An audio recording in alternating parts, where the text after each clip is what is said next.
Welcome to Powerful Women Rising, the podcast where we ditch the rulebook and build businesses with authenticity, integrity, and a whole lot of fun. Join host Melissa Snow, business relationship strategist and founder of the Powerful Women Rising community, as she interviews top experts and shares candid insights on business strategy, marketing, mindset, and more. Let's get real, get inspired, and rise together. This is Powerful Women Rising. Hello, and welcome back to another episode of the Powerful Women Rising podcast. I'm your host, Melissa Snow. I am a business relationship strategist, and basically that means I help you build a business through networking, but not gross, salesy, weirdo networking. We do it through genuine relationships, authenticity, integrity, and we do it in a way that works for you. I am not about the one-size-fits-all, pay me $10,000 and I'll tell you exactly how I did it and you can follow my exact steps and then you can feel like a big asshole when it doesn't work for you. I may or may not be speaking from experience. All right, that is not the first swear word we are going to drop today. So if you have kiddos in the car, if you have sensitive little ears yourself, this may not be the episode for you, just warning you. Because today I am talking to Suzanne Culberg, and she calls herself the Nope Coach. She is hilarious. And we're talking about how to set boundaries in business without feeling like a bitch. Not only is it fabulous alliteration, but it's true. We have this problem a lot. It is not just you. It is not just me. We often feel like we are being a bitch when we are setting boundaries, whether it is in our personal life or in our business. But setting boundaries in your business presents a different set of challenges. We're going to talk about some of those today. Before we dive into today's episode, I want to tell you a funny story about Suzanne and about the power of networking. So I have a question on the application to be a guest on this podcast that says, who else do you know who would be a good fit for this podcast? And Deanna Seymour, who I met at a networking event, and actually her networking event is included in my list of top virtual networking events for female entrepreneurs, which if you don't have it yet, go to my website and get it right now, or maybe after you listen to this episode.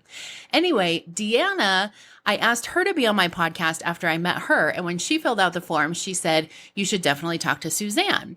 So I emailed Suzanne. I said, hey, somebody recommended you for this podcast. Would love for you to apply if you feel like it's a good fit.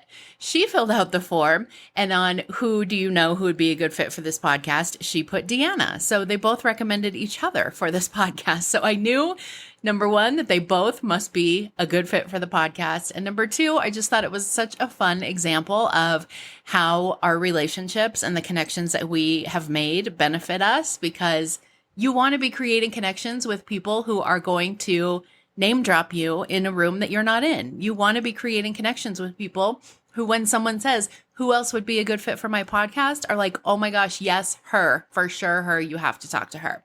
So anyway, I love it. I loved my interview with Suzanne. My interview with Deanna is coming up soon, and it's amazing.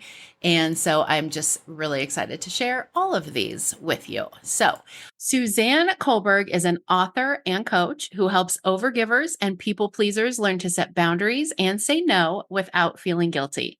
Suzanne is known for her straight talking and her wacky t-shirts. Do you have a wacky t-shirt on today? Well, it's we call this a jumper. You guys call it a sweater. It says "Stay positive." Okay, that's the not very wacky. Underneath, or it's got an orca on it, and it says "awkward," like ORC word. But yeah. Okay, that's better. That's redemptive. She lives in Sydney, Australia, in case you couldn't tell, with her husband and two awesome children. Suzanne, welcome to the podcast. Thank you so much for having me, Melissa. Yes, super excited to have you. I forgot we had that conversation about wacky t-shirts, and I was going to wear one of mine, and I messed up. So you have to come on my show and then wear a wacky shirt, and we can be twinning. I'll wear a better shirt on your show. So we are talking today about boundaries in business, which is a really fun topic. But before we dive in, tell everybody a little bit about you. I know you call yourself the Nope Coach, and I am very interested to know what that means and kind of how you got to this place. Well, the Nope Coach came about in a rebrand of all things. And the person helping me with my branding was like, you're such a yay sayer. And I was like, that sounds awful to me. I was like, I'm just like, nope. And she's like, what about the Nope coach? I'm like, that I love. I've never been one for titles because I think sometimes people spend a lot of time and energy and resources like, what do I call myself? But apparently it's easy to say when you have a title that's short and snappy. But basically, the Nope coach is helping people to say no to others so they can say yes to themselves. Because how often do we put ourselves at the end of a very long, never-ending to-do list and then wonder why we're always exhausted, burnt out, frustrated, and not getting the things done that we want to get done? So it's basically how to put yourself first without feeling selfish. I love that. Did you get to this place by being your own first client? Yes. I feel like usually there's a story like that. And I think what is the saying? We teach what we most need to learn so that we can learn it. Mm-hmm. And it's very easy, especially in today's times where we're so connected. Like, while social media and Zoom and all these platforms are amazing and they allow us to be connected 24/7, if we don't set boundaries, first of all, with ourselves, then we can always feel like we're behind. Because even when you first wake up, how many people, they look at their phone before they say hello to their children, or before they get some fresh air or some water or something for themselves? It's like, pick up the phone and what have I missed while I've been sleeping? And so, yeah, basically for me, to cut a very long story short, one day I was at the park with my kids and my phone beeped, as it always does. And I was looking at a notification and my son said to me, "You love your phone more than you love me." And that cut me to the core. It was like, yeah, I can see why that would be the case, because it's just one moment, one notification, one message, one client to respond to, just 1 second, just 1 second. And if you're on the receiving end of that, I can see how you wouldn't feel important. It's like when you go out to dinner and somebody says, let's all put our phones away, because everyone's at the table, but no one's actually there.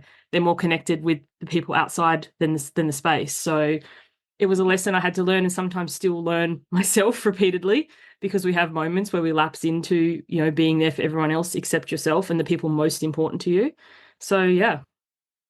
I feel that. Yeah. Phones are a huge one in personal and business, I think. And it becomes even harder, I think, when you're an entrepreneur, because it's like, oh, I can't miss the thing. If I don't see the thing, nobody else is going to see the thing. What if this is the big thing? What if this is the important thing? What if this is like, we have a lot of FOMO. But before we dive into that, I want to just talk first about what boundaries are, because I think there's a lot of confusion about that sometimes. A lot of times people, I think, see boundaries as like me telling other people what they can do. Yes, And ultimatums too. that's not actually how it works, unfortunately. So in the simplest term, if you think of a boundary, like in terms of property, like the place that you're living or renting or in, there's this side of the fence is my space, and that side of the fence is the neighbor space or public land or whatever. So it's kind of like a delineation between what's yours and what's not yours.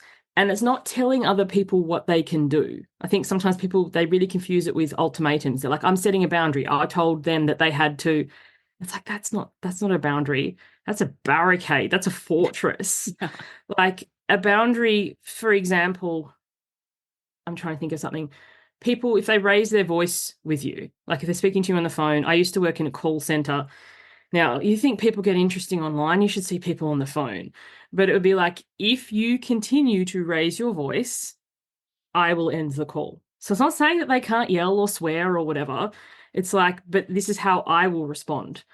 And I think that's where people get confused with the boundary, because they're like thinking they have to go and tell everybody else what they have to do. And it's like, no, you can smoke or yell or scream or swear or whatever it is, and I will exit stage left. So it's about your behavior in a situation, and also boundaries with self, because how many entrepreneurs we think we're doing work when we're procrastinating or scrolling. It's like, I spent all day at work. And then when you actually delineate, what did you do that was potentially income producing, and what did you do where you just kind of scrolled social media all day and say it was work? So even boundaries with self, like, I planned to record the podcast, but suddenly I had to clean the lint filter of my dryer because it was urgent. Yeah, absolutely. Keeping promises to ourselves is a huge part of boundaries, I think. And I just had this experience. I was just having this conversation yesterday with a couple of my friends who are also entrepreneurs about the whole social media thing, and how often my husband does this too, like gets to the end of the day and he's like, oh man, I have so much to do. I worked all day and I still have so much to do. And I'm like, do you ever look at your screen time? He's like, no. I'm like, I know. Because I do the same thing. I'm like, man, worked, quote unquote, all day. And what did I actually get done? And then my screen time's like, you had 6 hours and 32 minutes of screen time today. And I'm like, doing what? Yes. Scrolling is such a trap. And also too, like everybody, I love in your messaging where you say, everybody does business their way. It's helping the person build the business that's best for them. So for me personally, I don't have social media on my phone and I don't respond to DMs. And a lot of people freak out when they hear that. And it's like, I don't know about anyone else, but the majority of the times when I did DMs, it was me navigating people trying to sell me shit.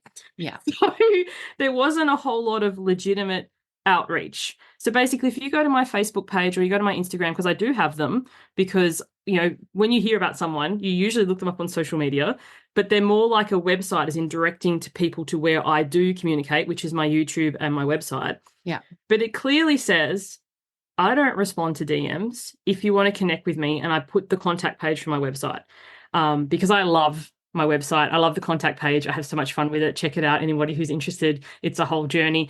And I bet 9 out of 10 of you who do respond to that will choose the shovel. You'll know what I mean if you check it out. But anyway, all that to say, direct the people to communicate with you in the way that best serves you. And sometimes people will be like, oh, but you're leaving money on the table, or all the people. I'm like, no, a legitimate person who wants to contact me, who sees, hey, I don't love socials, this is how you get in contact with me, they're going to do that extra hoop. Yeah. The people who are just trying to sell me stuff, it deters them. That's great, because that saves so much energy for responding to people who aren't legitimate anyway and who are just spamming the same message to thousands. Yeah, absolutely. I think we've talked about the time boundary, and especially like the idea of what if we miss that big important message, or what if we miss that big opportunity that never comes around again, which has never actually happened. Like, as you were talking, I was trying to think, has anyone ever actually sent me a DM and been like, hey, I want to buy your thing. How do I buy your thing? And then like actually bought my thing? I don't think that's ever happened. But what are some of the other reasons that you think boundaries are even more challenging for entrepreneurs? When I used to work a 9 to 5, like when I did my corporate call center job, I'd turn up and my day would be pretty much scripted. Like I'd be receiving calls from this time to this time. I'd have what their equivalent was personal development, like read the latest updates from this time to this time. I'd have meetings, like it was all given to me. And as A+ student rule follower, it was great.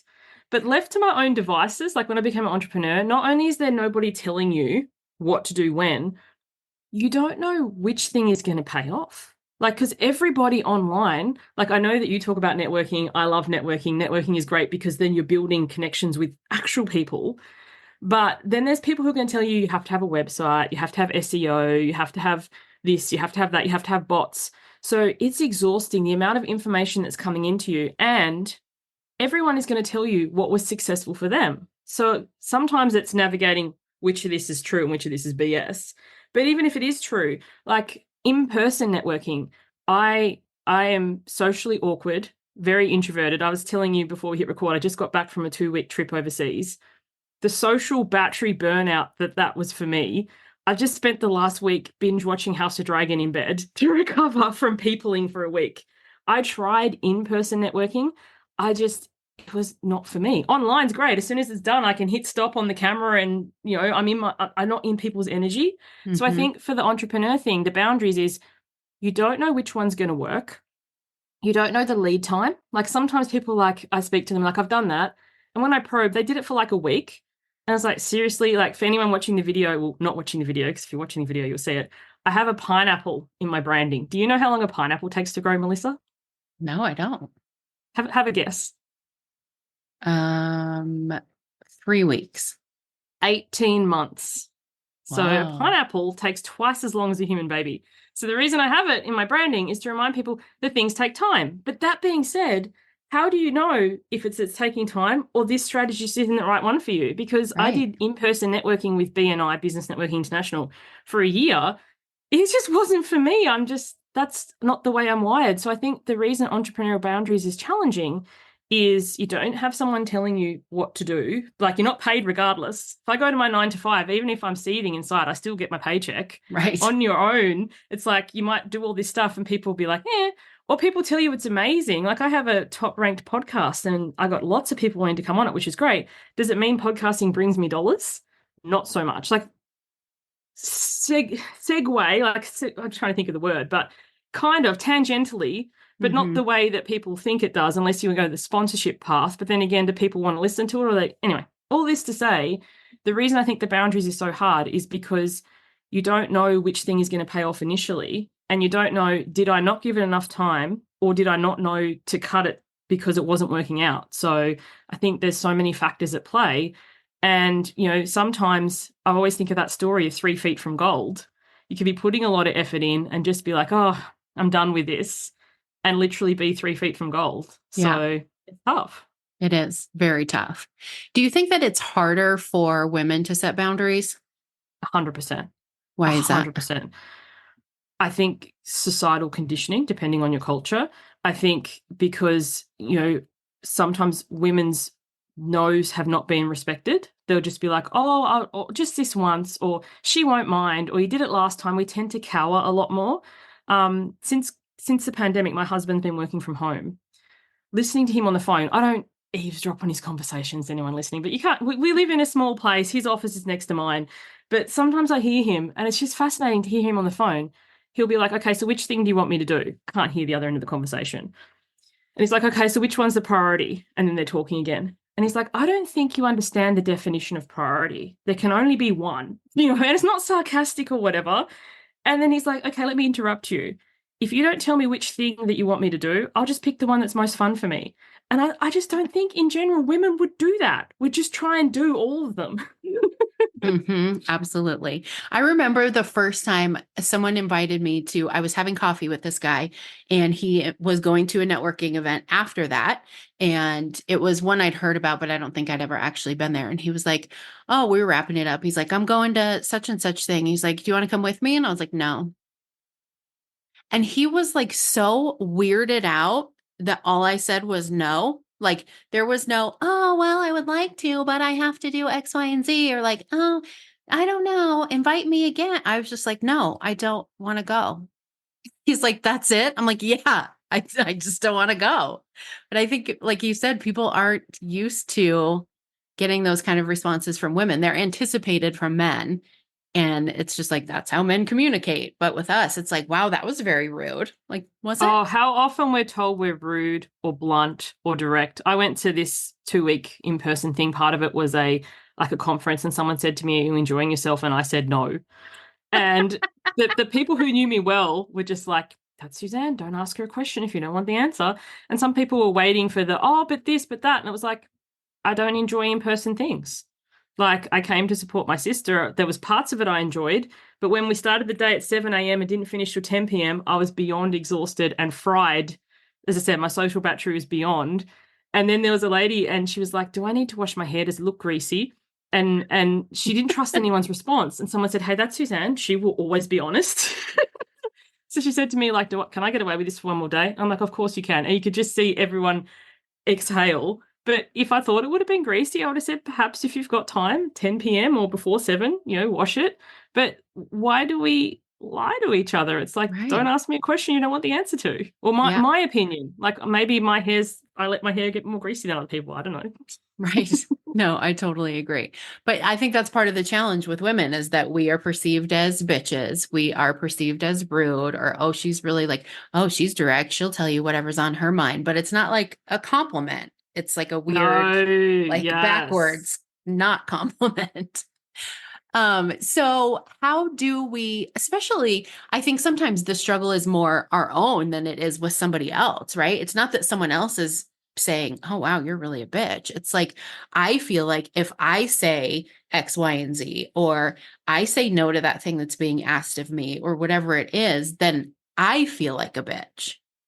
Yes. And I think sometimes if we say there was an opportunity and you say no to it, and inside you might be thinking, I'll never be asked again, or what if this was the one, or what if I missed out? It's worth asking. So say someone gave me an opportunity, like this week, I'm burnt out from too much socialization. So say someone asked me something, thank you so much for the opportunity. I really appreciate it. If it's true, I don't matter if it's not. At this stage, I'm beyond capacity. Like I've got no spoons left, or whatever language you would use. Next time, next month, if it's true, because I think part of the thing, especially with women, is somebody asks us for something which we are not interested in. And instead of saying, no, thank you, we say, oh, next time. And then they ask again, oh, next time. And then it becomes weird. Do they not like me because they keep saying no? Mm-hmm. Like if we could just be honest, thank you so much for the invitation. I'm not really interested in whatever it is, but I'd love to connect about whatever it is. Then they know, oh, it's not that she doesn't like me. It's just that she doesn't like Tupperware or horror movies or, whatever it is. And I think sometimes it's not saying, like, if you said to me, Melissa, would you like to come to this in-person thing? I love that you love in-person things. More power to you. But I don't love in-person things. And I think sometimes when we say no or we're not interested or whatever, we take it to mean that they will think we don't, we're having an opinion about what they do. I don't mind what you do. Like right now, as we're recording this, the Olympics is on. I have no interest in the Olympics in any way, shape, or form. I love that they're having their best time and living their best life and whatever, but it doesn't mean I need to follow it. Mm-hmm. So I think sometimes it's kind of like it's saying no because it doesn't align for me, but it's not any judgment on what you're doing. Yeah, absolutely. One of the questions I get asked most often about networking is about how to say no, especially when there are, like, you meet somebody at a networking event and they're like, oh, I'd love to get to know you better. But like, you already know that is not the vibe. Like you have no interest in getting to know them better. Or, you've had maybe like a virtual Zoom for 30 minutes. And then they're like, oh, that was so great. I would love to, like, let's go get lunch or something. But it's like, you don't want to take it any further. It's very similar to dating. And the line that I always give to people is, thanks so much for asking. I don't have the capacity for that right now. I will definitely let you know if that changes. And I always tell them, like, keep the I will let you know if that changes, because you don't want to just say, I don't have the capacity for that right now. And they're like, great, I'll follow up with you in a week. Right? Yes. I love how you framed that with I will let you know, because sometimes, as you said, if you say, I don't have the capacity right now, and then suddenly they're emailing you every week or every month, or they don't know when to stop. Because I think there's some marketing messages out there, I don't say I agree with these ones, that basically email the person until they ask you not to. Yeah. And very recently, this is the most skeezy thing that's happened to me personally. Someone subscribed to my newsletter list, then responded to tell me that my emails are turning up in their promotions folder. But fear not, I have the solution. So they're literally emailing me all the time with screenshots of my stuff in their spam, and it started with 1 or 2. I thought, oh, okay. Then it became like 2 or 3 a day. And I basically messaged them back and said, stop emailing me. And then they did. But before that, because I couldn't unsubscribe Melissa, because I'd never subscribed to them in the first place. So, but a lot of people, when you see it out there, they're like, just email them until they ask you to stop. And I'm like, that is so gross, because you shouldn't have to ask them to stop. But how you said here, it's like, I'm at capacity right now. If that changes or when that changes, I'll follow up with you. Mm-hmm. Then you're not on their follow-up card, thank goodness, because some of them can get almost spammy, and you've let them down gently.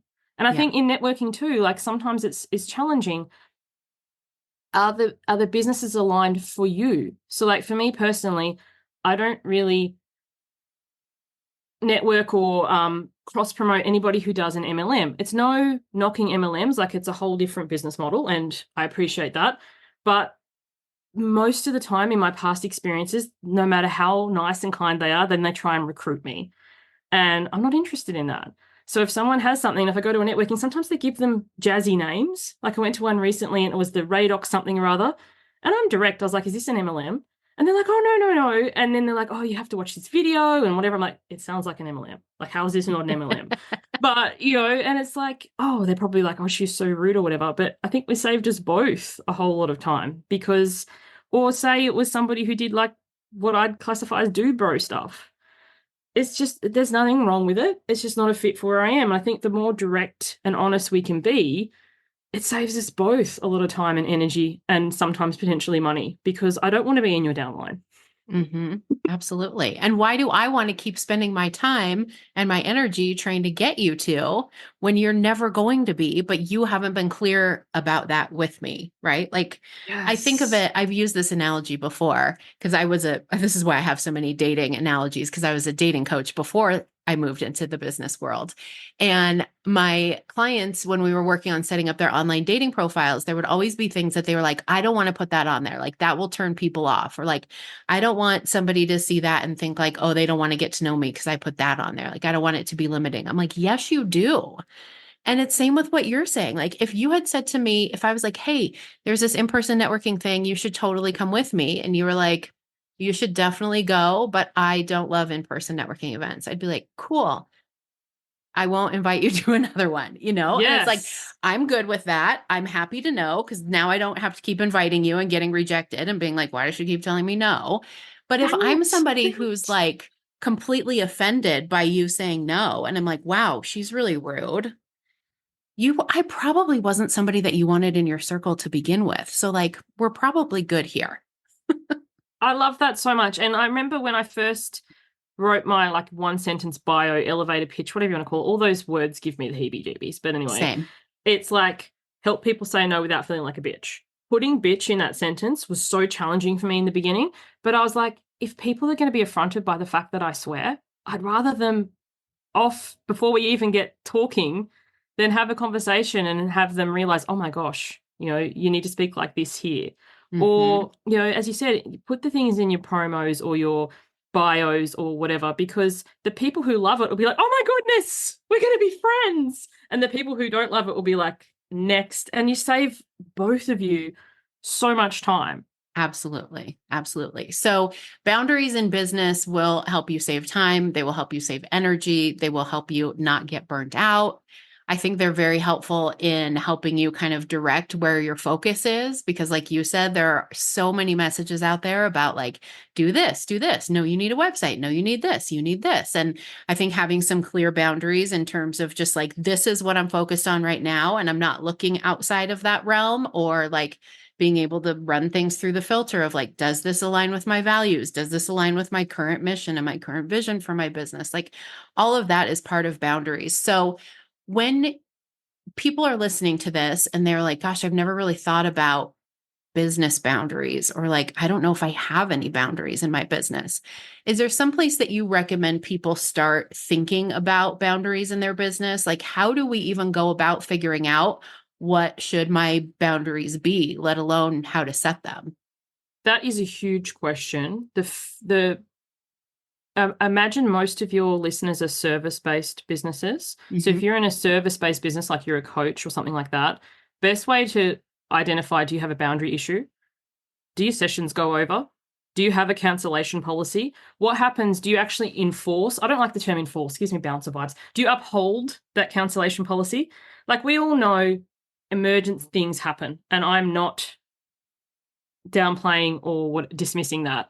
But the thing is, when you're in business for yourself and you are the breadwinner, like you don't have something to fall back on, like if you're employed, you get paid anyway. Sometimes people, like for me personally now, I can't be the arbiter of which reason allows people to overcome my cancellation policy.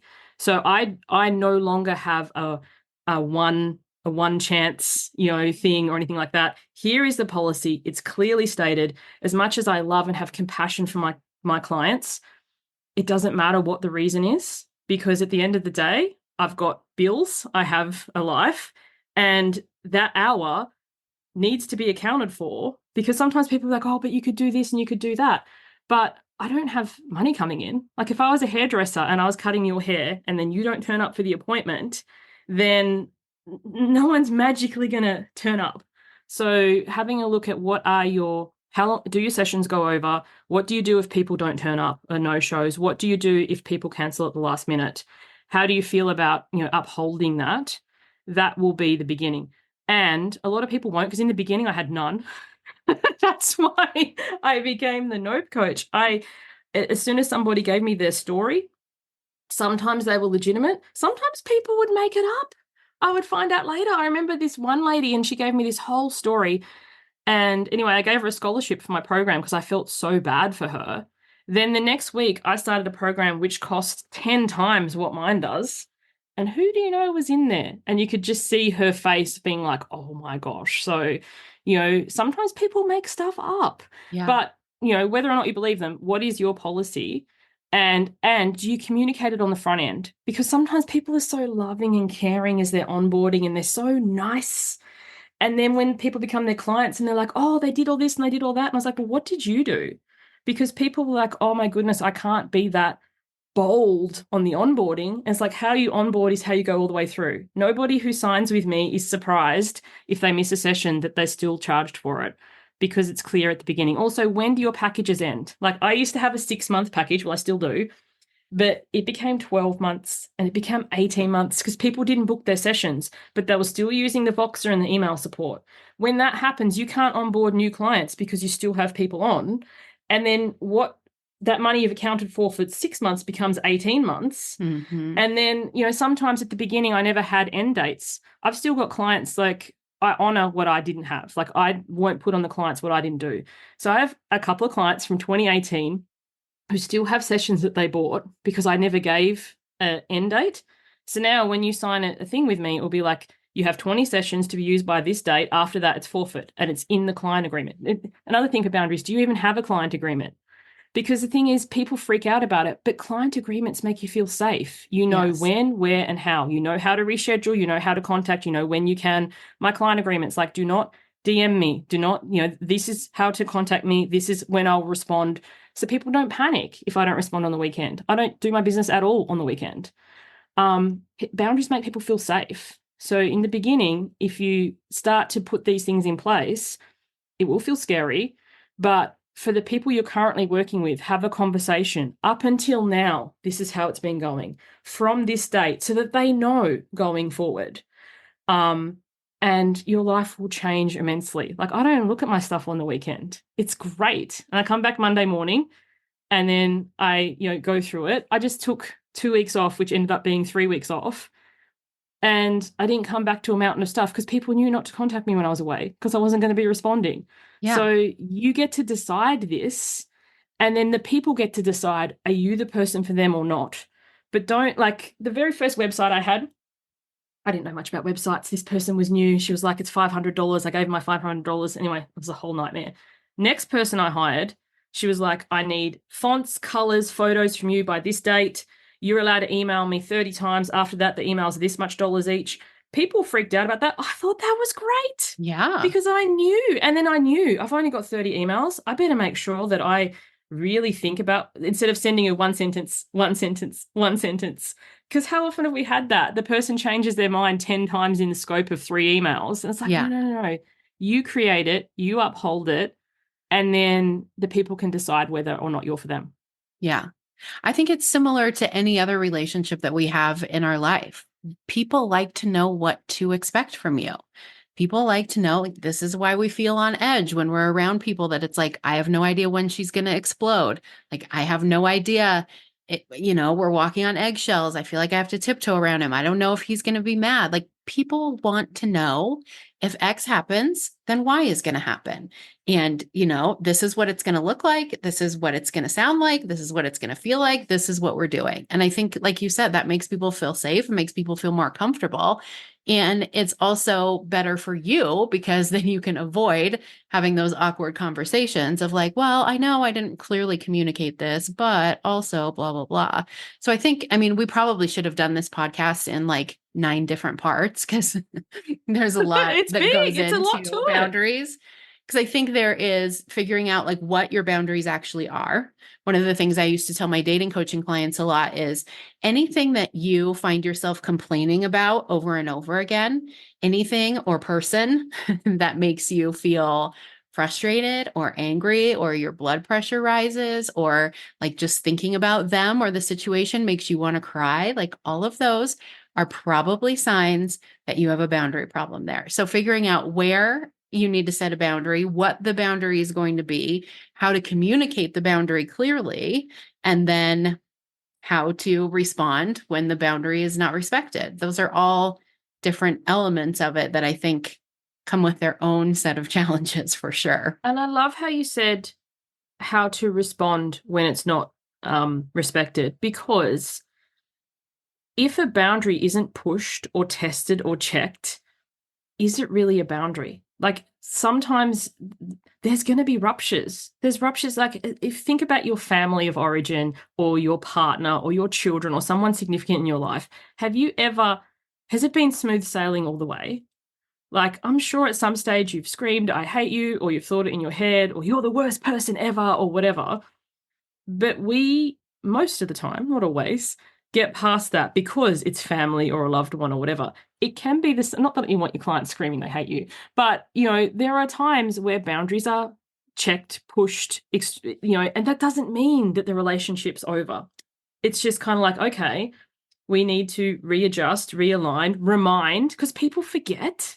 Like, you've gone to some people's house and some people have their shoes off and some people have shoes on and some people have wash your hands before you come in and some, people have ways when they go to it. Like my kids' school to this day, we aren't allowed on the school grounds since COVID. Parents wait outside. The school took it, ran with it and loved it.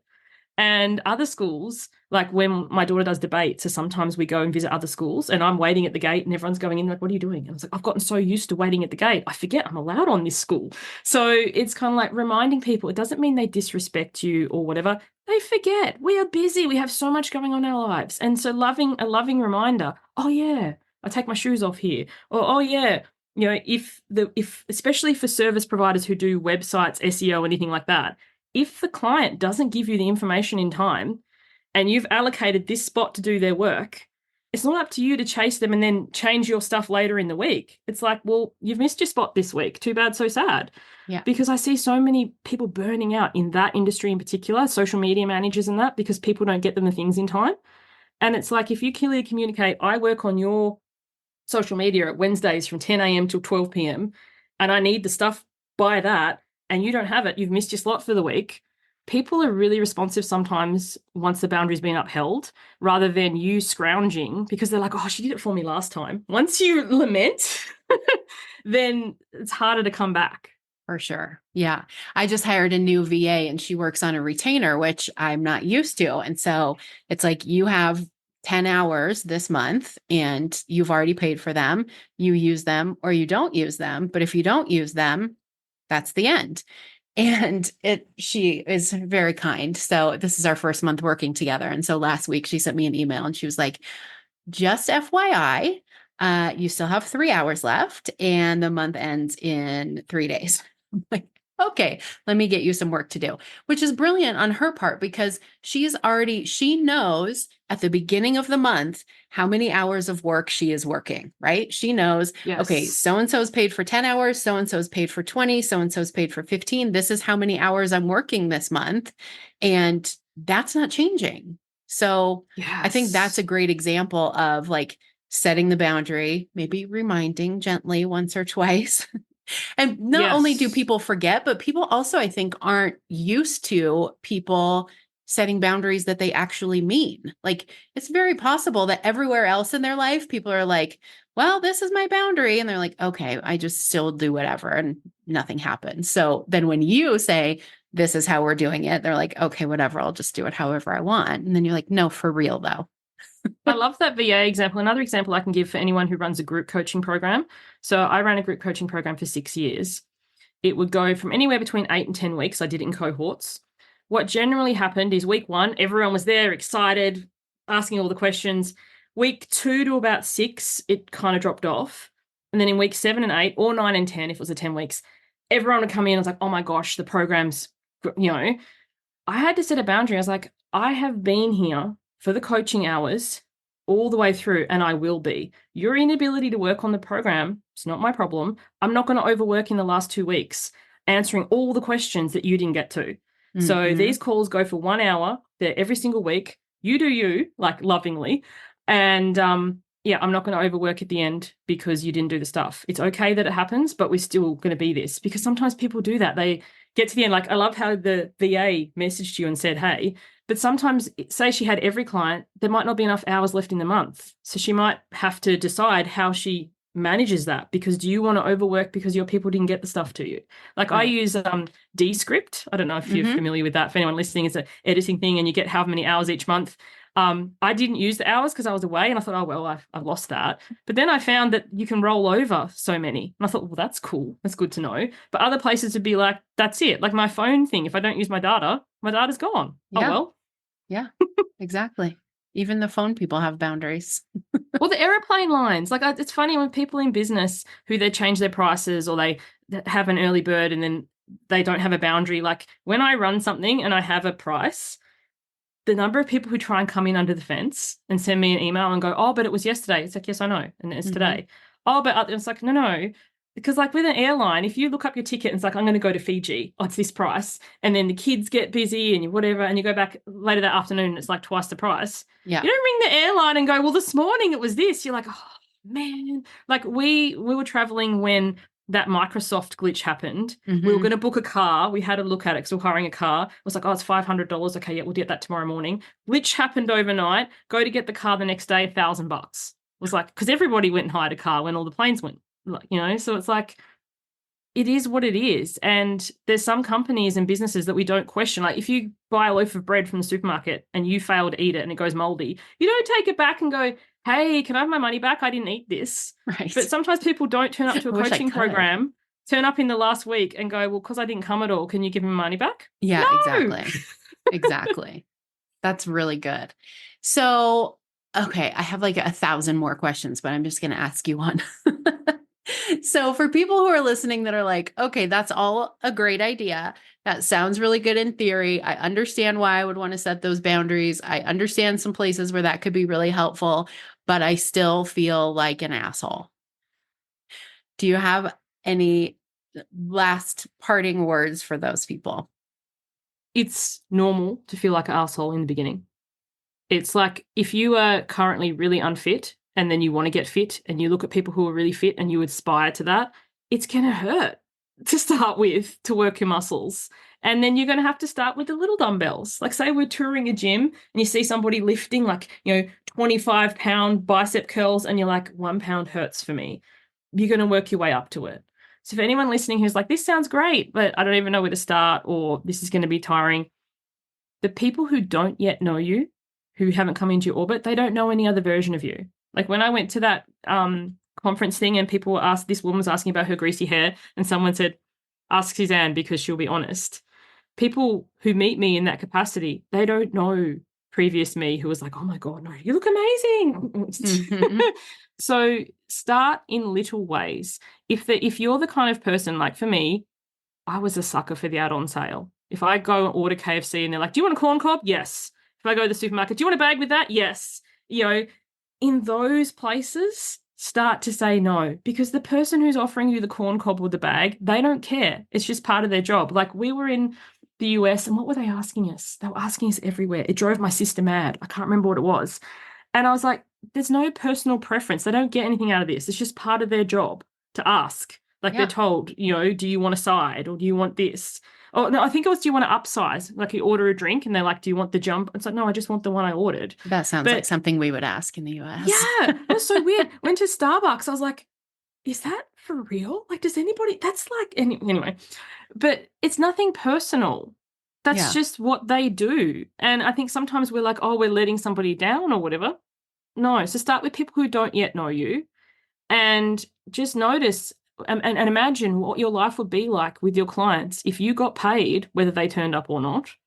If people didn't hound you with, like for me, the DMs, people used to send me 1 sentence, enter, 1 sentence, enter, 1 sentence, enter. Say I'm watching my kids at the park, I'd have a look, I'd have 60 messages, I kid you not, from this one client, like we all have that one. The fact that I don't have to deal with that anymore, my life is different. I was like, oh my goodness, but I had to create that. And in the beginning, I did have to kind of burn my business down, so to speak. But then it allows way for people who come in who do respect that and who feel like they will be. So in the beginning, you'll think no one's going to ever work with me. My business is going to be, all these thoughts that go through your head. Of course, because that's what you allow will continue. So start small, start with people who don't yet know you, and imagine what your life's like where you could have your weekends off. Like, how many people start a business for the freedom? Entrepreneurs quit the 9 to 5 to work 24/7. You don't want that. You're your own boss. Don't be an asshole to yourself. Yep, I relate to that so much. I used to wear that as like a badge of pride. Like, oh, I quit working 40 hours a week for somebody else so I could work 80 hours a week for myself. Ha ha ha, look at me work so much. And then after a while I was like, this is not as cool as I think it is. Well, it's like this event I went to. I told you we started at 7, we finished at 10. People coming the badge of honor, and then I stay up to 2 a.m. redoing my website or this or that. Like, what'd you do? I'm like, I went to bed. It's like, And what? it was amazing. And it was great because I needed to, because if I'd stayed up to 2 a.m. and then relying on that little sleep, it wouldn't have been a pleasant experience. Yeah, absolutely. Thank you so much. This has been amazing. I know that you mentioned earlier that you have, well, you didn't mention earlier on this podcast, but earlier to me, that you have your Building Boundaries bundle. Can you tell everybody a little bit about that? Yes. So it's actually a wonderful resource that goes into these things that we talked about. It's broken up into short videos. I think they're 10, 15 minutes. They're not long. They handle basically, what is a boundary, how to set a boundary, what to do with boundary checkers, and like a green light when a boundary's in place, an orange light where, maybe they haven't got it and you remind them, and a red light where, it's an obvious boundary violation, what to do. And there's a meditation and some, and I've done some live calls that are now on the end of that in the bundle if people want to watch some coaching that I've done for people who've been through the course and have questions. Awesome. So I will put the promo code for that is Powerful Women. You're offering a promo code for our listeners to get that. Yes, they can get it for free, which is awesome. I will put the link to get the Building Boundaries bundle in the show notes along with that promo code. I will also put your website, the link to get on your newsletter, and the link to follow you on YouTube. What I will not put is the link to DM you. Well, if you go to Facebook, you cannot. I've removed it. And if you go to Instagram, apparently you only can if you follow me. And a few people have come around that because you can't remove it on Instagram. Otherwise, I would. Interesting. But I didn't even know you could remove it on Facebook. You can. You can for your business page, but not for your personal. So then people started coming into my personal page. So now if you look at my personal page, the first thing says, this is my personal profile if you want to contact me for business. And then I put the link there. But you know how many people comment on that and then go, check your others folder? I'm like, if you haven't taken the time to read what I'm putting out, then why would I want to entertain you as a potential client or collaboration? Like sometimes people are like, oh my gosh, Suzanne, you're being so rude. And I'm like, what about them? When it clearly states this is how I like to be. Right. Absolutely. Okay. I will put all those links in the show notes. So definitely go and connect with Suzanne. And thank you again for sharing. This is great. Thank you so much for having me. Thanks for listening to Powerful Women Rising. We hope today's episode inspired you to keep rising. If you love the podcast, please subscribe and leave a review. It's like giving us a virtual hug and helps more awesome women like you find the show. Click the link in the show notes to get your free list of top virtual networking events for female entrepreneurs. It's time to make real connections and grow your business with integrity and authenticity. Until next time, keep rising and stay powerful.